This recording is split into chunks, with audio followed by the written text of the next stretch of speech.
সমালোচনা করবেন, চুমু দেব, কিন্তু চোখ রাঙাবেন না মেহেরবানি করে। এই সংগঠন কারো চোখ রাঙানোর পরোয়া করে না। আমরা ভদ্র, কিন্তু আমরা বুকানো। আমাদের ভদ্রতার এই উপহারকে কেউ যেন দুর্বলতা মনে না করেন। ভদ্ররা যখন শক্ত হয়, তখন কি পরিমাণ শক্ত হতে পারে 15.5 বছর তা বাংলাদেশ দেখেছে। আমি কারো কথা বলবো না, কে কি করেছেন, কোথায় আপোষ করেছেন করেন না, এটা আমার সাবজেক্ট না।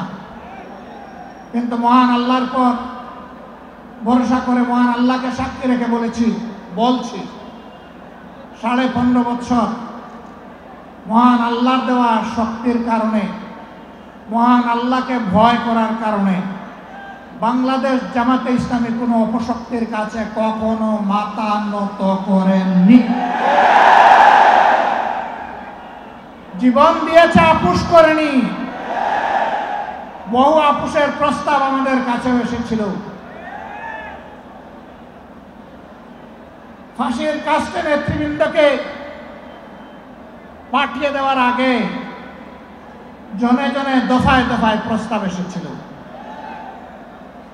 বাংলাদেশের জনগণ জানে, জীবিত অবস্থায় আল্লাহর সেই নেক বান্দারা, বাংলাদেশের বীর সন্তানেরা, তারা ওই সমস্ত প্রস্তাবগুলোকে পায়ের তলে ফেলে দিয়েছিলেন।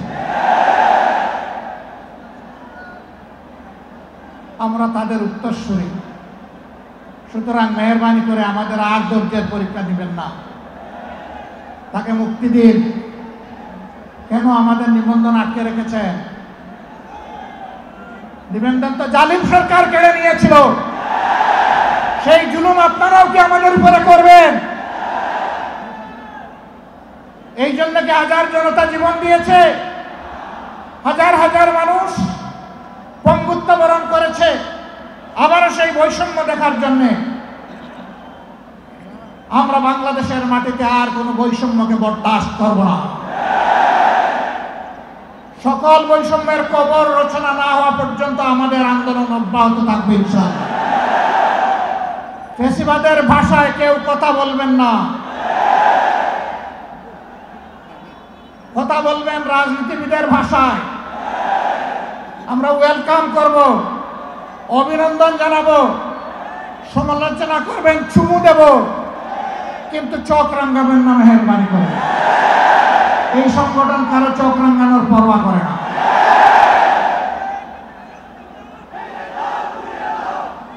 আমার সম্মানিত ভাইয়েরা,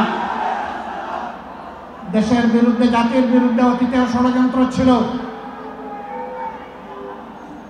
ফ্যাসিবাদের পতনের পরেও ষড়যন্ত্র অব্যাহত আছে।